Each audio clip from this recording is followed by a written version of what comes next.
Hey everyone, it's Mr. Who here. We're going to be following up on our polynomial division lesson with some more division, but specifically I'm talking about two different theorems as well as another little bit of division trick that you guys need to keep in mind when you're doing synthetics or long division that might be useful to you on some of these problems in Delta Math. So let's get started with what these things are. Okay, so first of all, the remainder theorem is a theorem that basically says that if you divide a polynomial, okay, which you can call a polynomial anything, okay. Usually we use p of x or f of x, okay. If you divide a polynomial by a binomial x minus a, okay, any polynomial divided by some x minus a, okay, then the remainder, okay, very important, I'll highlight that later, okay, of that division is the same as f of a. So I will give you some examples here once we get there, but let me highlight what I kind of talked about. So the remainder of that division is f of a. Okay.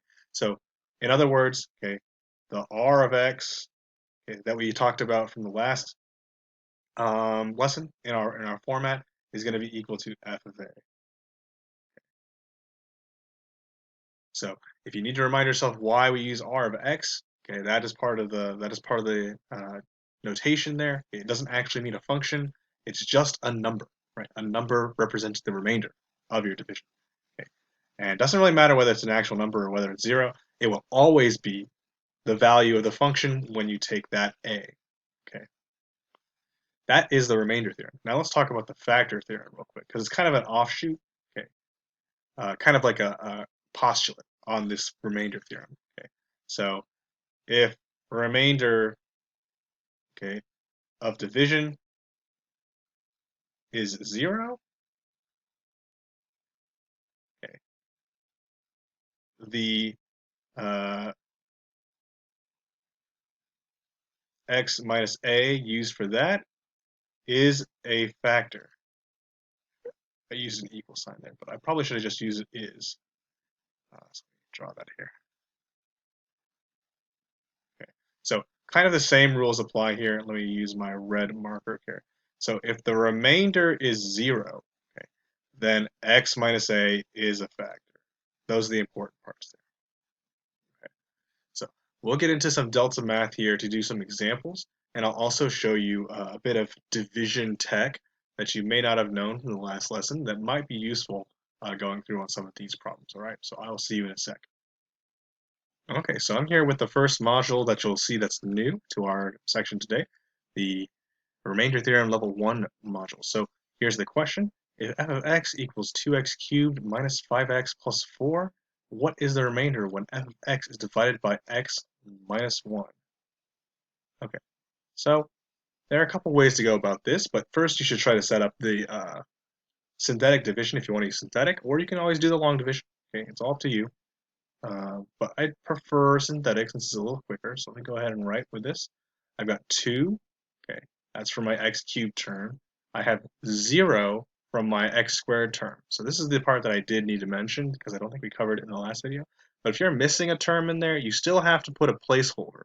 So just because you don't have an x squared doesn't mean you can simply move on to -5. That's for my x in the first term. So that's where that goes. And here's my placeholder 0. And then finally I got 4 in my 1 slot. Okay, so there's my synthetic setup here. And I'm going to be dividing by x minus 1. So the opposite of that, of course, is 1. Okay, so let's go down here. Drop this down straight. 1 times 2 is 2. Add them together for 2. 1 times 2 is 2. Add them together for -3. 1 times -3 is -3. Add them together for 1. So again, if you need help on remembering how to read this, okay, let me use my different color here. Okay, is that this number at the very end is your remainder, your r, otherwise known as that. Okay. Whereas these numbers on the end that aren't the remainder turn into your new polynomial. So this would be 2x squared, 2x, and -3. Okay. with a 1 over x minus 1 remainder. Okay. So what the question asks, of course, is what is the remainder? Okay. Well, my remainder is 1. I just circled it. So let me just put that in here. My remainder is 1. Okay, let's see if I got it right here. Correct. So here's their little work on their end with the synthetic division. Okay. And that's the way we can divide that. Now, the remainder theorem is really nice, okay? Because what it does allow you to do is you can just not even divide. Okay, so I'm going to do another example and show you that way. All right. Let me clear this out. Pause the viewing if you want to cut over the methods we already know, basically. Okay. So here's the second problem in the same module. Okay. Remainder theorem level 1. f of x is 5x squared minus x plus 2. What is the remainder when f of x is divided by x plus 1? Okay, now for this time, I'm going to use the remainder theorem. Okay, so I'm not even going to do any division, per se. The remainder theorem does tell me basically that if I change this binomial right here, okay, into a root, okay, so what root value is that? That would be x equals -1. You can get that by rearranging it and setting it equal to 0, right? Then all I have to do is take that -1 and plug it back in. So here's my f of -1. Okay, that would be 5 times -1 squared, based off the function I'm given, minus a -1 plus 2, right? And then I just do the work. -1 squared is 1, so that's equal to 5. And then I have plus 1 and plus 2. So this should give me 8, according to my math here. So let's see if let's see if this method works. Everything says it should work, but I just want to find out. So let's find out. And ta-da! Okay, so on these problems, guys, you're basically going to have options. You can either do it the slow way, as Delta Math puts it, with the slow division, synthetic or not, okay, or you can just plug in your root value, okay, or your, I guess, corresponding x value. It's not necessarily a root value, but your corresponding x value to get your answer by just, doing some good old plug and chug. You don't know what that means. It's just taking your value and then putting it everywhere you see x, simplifying it out, and there you go. All right. That is the first of two problems we're going to be encountering in this IEP. All right. Let me show you the second set in a second. Okay, so I'm back here with the second of the two modules we're going to talk about this week, the remainder factor theorem level 2. Okay, so given a function f of x equals x cubed plus kx plus 9, and x plus 1 is a factor of f of x, what is the value of k? So for these ones, you obviously aren't going to be able to do division. It'd be pretty hard to divide when you don't even know one of your coefficients there. So instead, you're going to have to use factor and remainder theorem in this one to kind of figure out the value of k. Now, remember from our definition that a factor, okay, of f of x means that the remainder equals 0. Okay, that's kind of what that means to us. That's what you should take away from this lesson. Okay.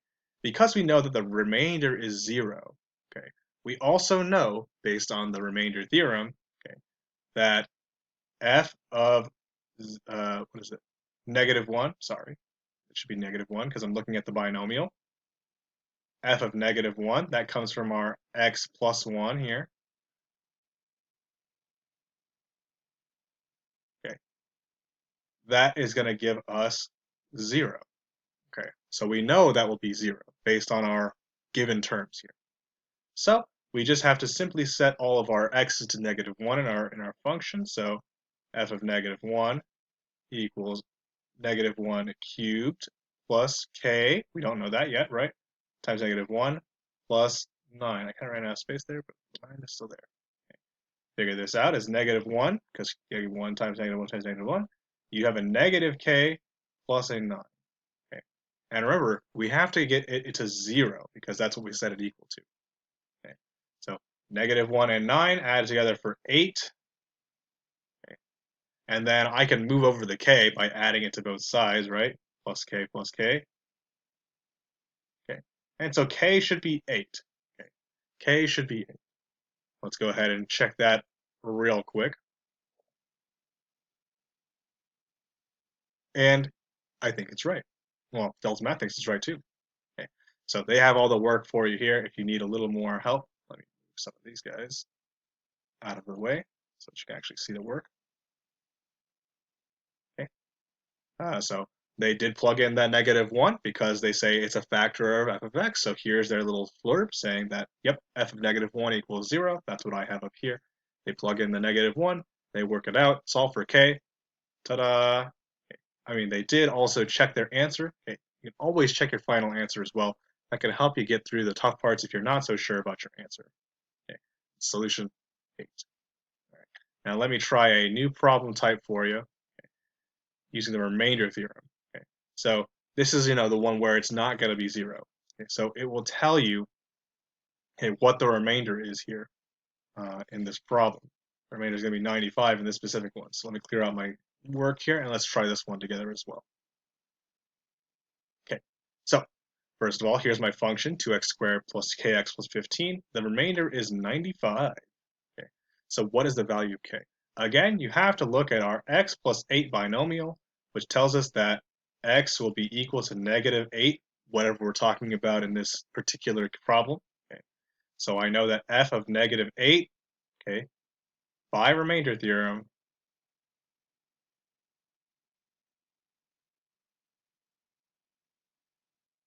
I know that f of -8 is 95. Okay, I know that f of -8 is 95. All right. So knowing that, I can just say 95 equals 2 times -8 squared plus k times -8 plus 15. Okay, so that setup is almost the same. The number is going to be a lot bigger, of course, because we're talking about -8. So make sure you've got your handy dandy calculator or whatever you're using to help you work this computation. 2 times -8 squared should be 64 in there, minus 8k, because the minus goes outside there, plus 15. So again, just becomes a basic algebra problem. 2 times 64 is 128, minus 8k, plus 15, right? Add those two together is 143, okay. And that's all equal to 95, right? So now we got to do some little legwork here.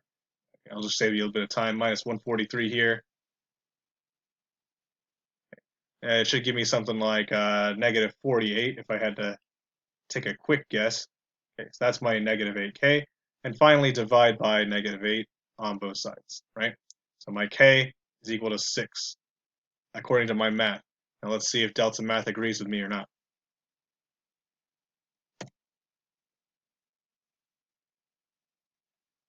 And I do believe I did it right. So that is everything you're going to learn. Need to learn about today: remainder and factor theorem. So I'm going to cut back to kind of an end page so you guys remember what exactly I'm talking about when we're talking about those descriptions, and kind of have it in type form so you guys don't have to read my awful handwriting, right? So I'll see you in a sec.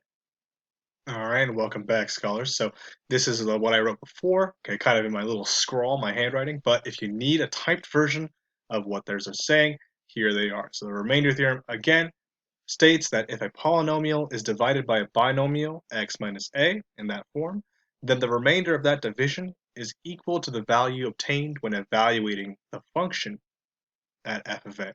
Okay, so that's kind of what this is saying. Okay. Again, if you need to kind of do that, you'll probably have to do some division here or there.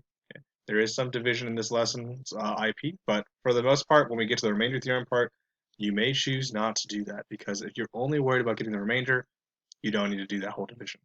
Okay. Second part, factor theorem. If the remainder of a polynomial division by a binomial x minus a is equal to 0, then the binomial is a factor and also a root of that polynomial. Okay. So you won't have to do a whole lot of thinking about factor theorem. I think that one is pretty straightforward, but remainder theorem might take a little getting used to. Okay. Again, if you have any questions on division, please hit us up in the office hours. Do some more exercise on your own. There are some built into the IP as well. So I hope you get your fill of division here, and we will see you all next time, scholars.